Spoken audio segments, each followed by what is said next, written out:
کان ہم نے لیا ہے، ایک دن چھوڑنا ہے۔ جب ساری دنیا کو مرتے ہوئے دیکھتے ہو، ایک دن تمہاری باری بھی آئے گی۔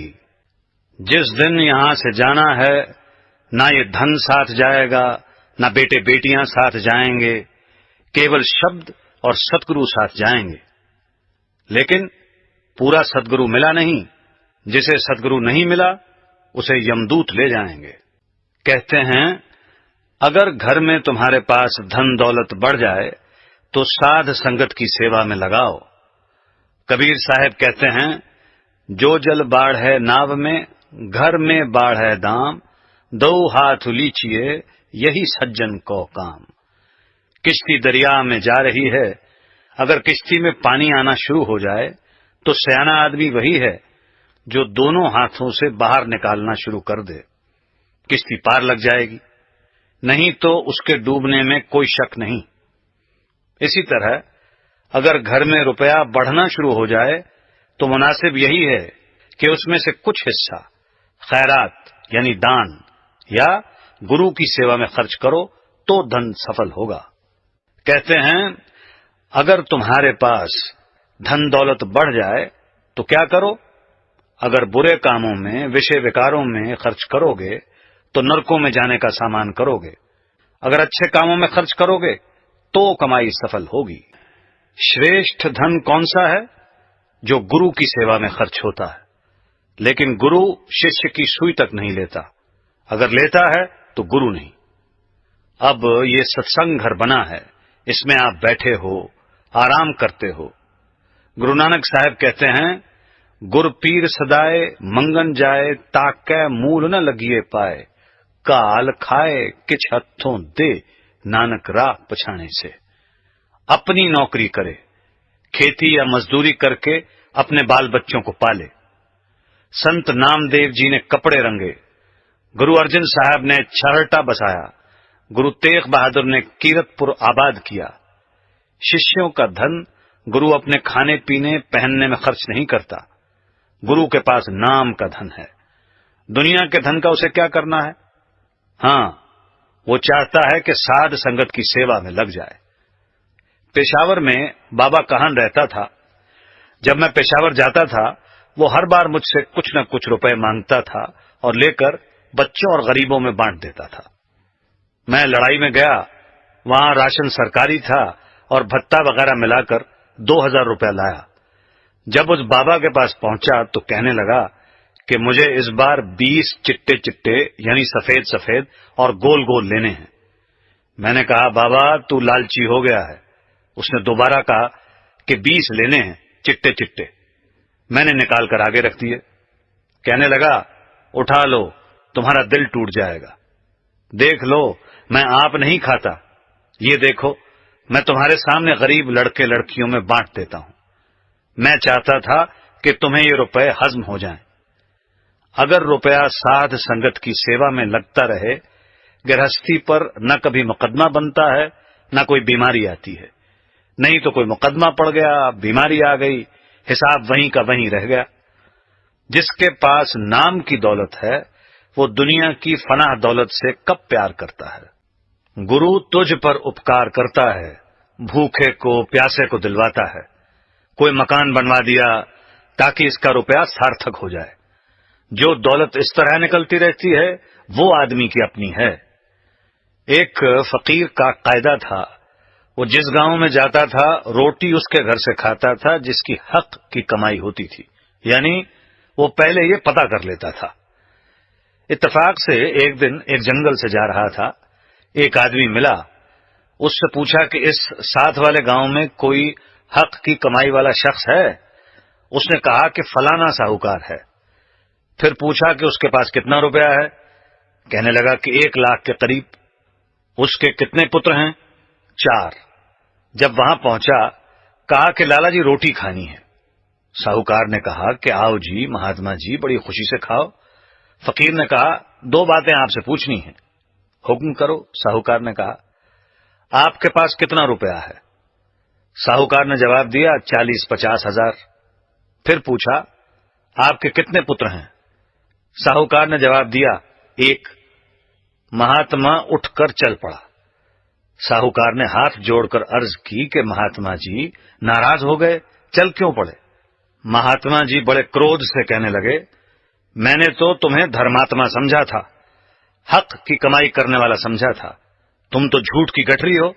تم بتاؤ، مجھے تمہارے پتر لے جانے تھے یا تمہاری کمائی بانٹ لینی تھی؟ ساہوکار نے کہا کہ مہاتما جی پہلے آپ میری عرض سن لو، روٹی چاہے کھاؤ چاہے نہ کھاؤ، میرا ایک پتر پرمارتھ میں میری مدد کرتا ہے، باقی سب شرابی کبابی ہیں، وہ میرے لیندار ہیں، اور میں نے آج تک 40-50 ہزار روپیہ پرمارتھ میں لگایا ہے، باقی پتہ نہیں چوروں کو لے جانا ہے کہ ٹھگوں کو۔ جب تو پرمارتھ میں خرچ کرتا ہے یہ اپکار ہے، ہمیں نہ کسی سے روپیہ لینا ہے نہ کھانا ہے۔ گرو کا خوش ہونا پرماتما کا خوش ہونا ہے، گرو خوش ہوگا تو ہمیں پرماتما سے جلدی ملا دے گا۔ جس پر گرو کی خوشی ہے سمجھو سارا جہان اس کا بال بھی بانکا نہیں کر سکتا۔ اگر گرو خوش ہے تو دھرم راج کچھ نہیں کر سکتا، نہ یمدوت کچھ بگاڑ سکتے ہیں۔ کہتے ہیں گرو کی مہما سارے وید شاستر اور سارے رشی منی سکھدیو، نارد، ویاس آدی کرتے ہیں۔ کہتے ہیں کہ دنیا کے ساتھ پیار ہے اور گرو کے ساتھ ویر رکھتا ہے وہ سیدھا نرکوں میں جائے گا۔ اگر ششیہ گرو کی نندا کرتا ہے یا گرو کو منشیہ جیسا سمجھتا ہے تو وہ نرکوں کا ادھیکاری ہے، وہ آتم گھاتی ہے، یمدوت اس کے ساتھ نپٹیں گے۔ اسے اندر کھنڈوں برہمانڈوں پر لے جانے والا کوئی نہیں، نہ برادری، نہ بھائی بہن، نہ کوئی اور۔ کہتے ہیں یہ جتنے رشتہ دار ہیں یہ تو اپنی غرض کے بندھے ہوئے ہیں، کبھی ماں چلی گئی کبھی بھائی چلا گیا۔ کہتے ہیں کہ گرو کے پیار کو مکمل یعنی پورا رکھو، ان رشتہ داروں کے پیار کی، شرم حیا کی پرواہ نہ کرو۔ بادشاہ فرخ سیر کے زمانے میں ایک سکھ کے سر کا 200 روپیہ ملتا تھا، سکھوں کی جان پر بنی ہوئی تھی، لک چھپ کر گزارا کرتے تھے۔ لوگوں نے عورتوں کے سر کاٹ کاٹ کر پیش کر دیے کہ یہ سکھوں کے بچے ہیں۔ فرخ سیر چاہتا تھا کہ سکھوں کا بیج ہی ناش کر دے۔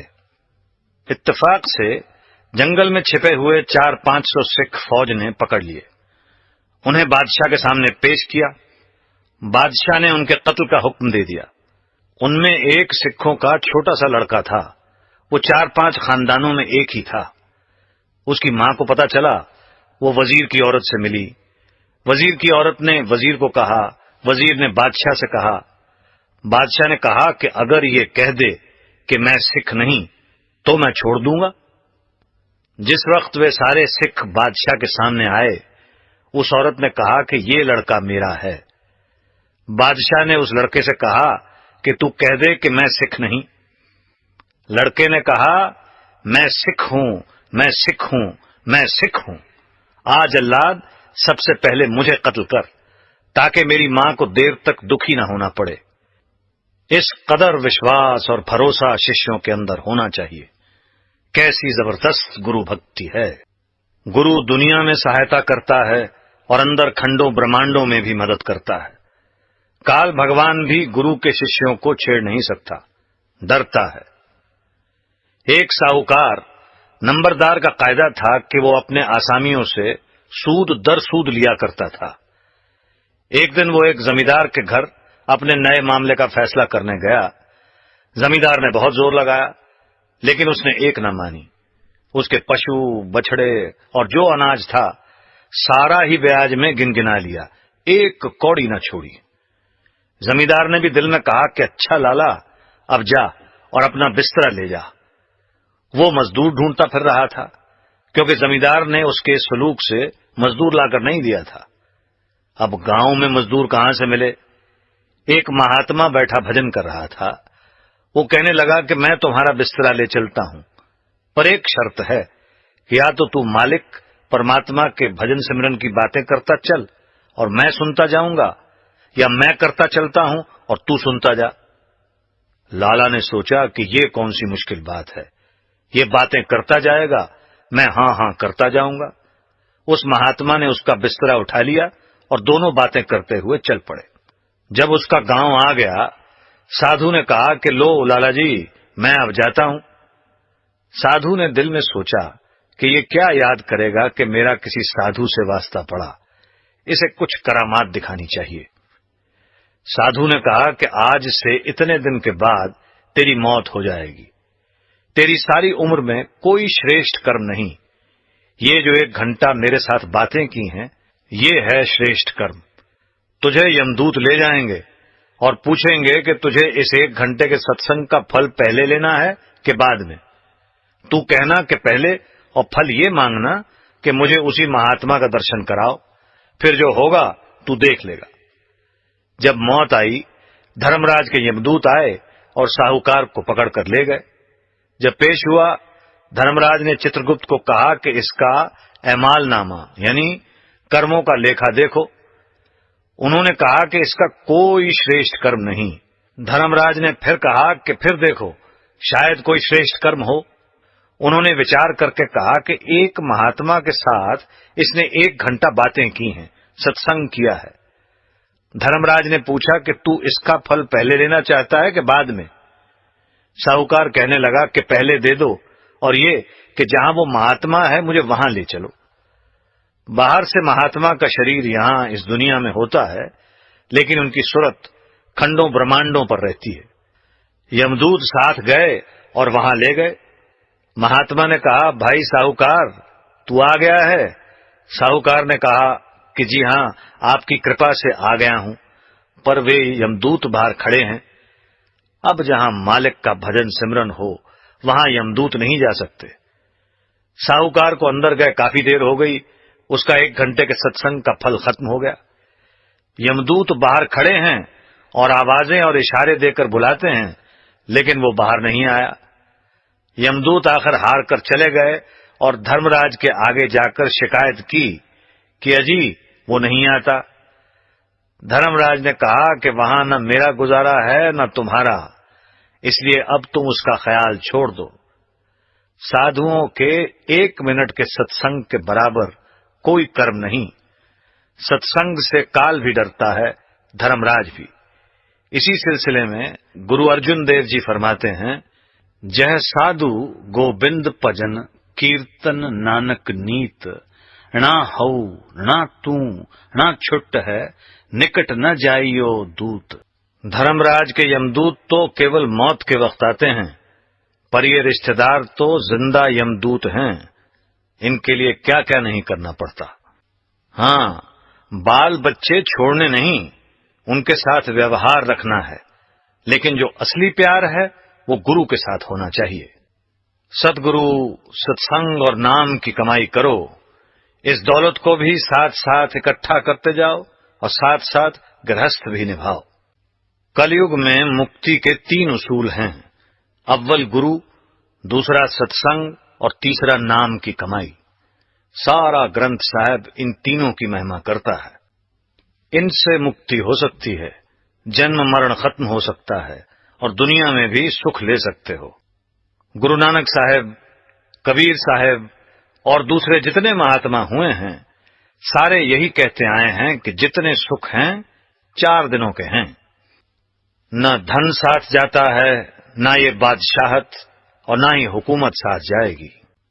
جس طرح ہمارے گھر کے سارے کام ضروری ہیں، اسی طرح مالک کا بھجن اتی ضروری ہے۔